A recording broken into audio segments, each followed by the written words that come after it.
अस्सलाम वालेकुम दोस्तों, सज्जनों, भिरावो, वसेब ते परदेस वासियों।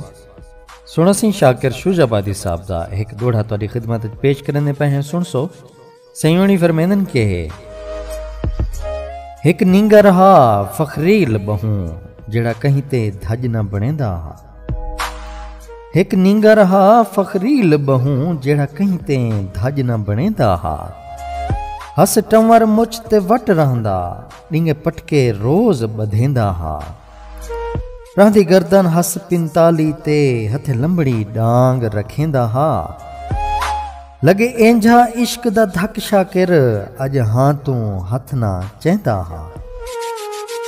लगे एंझा इश्क दा धक शाकिर अज हां तू हथ ना चेंदा हा। बहुत शुक्रिया सोना सही, कमाल मेहरबानी। दुआएं याद रखे सो अल्लाह पाक तुआ को सारे वसेब को अपने हिफ्ज़ व अमान च रखे। रब सोने दे हवाले से।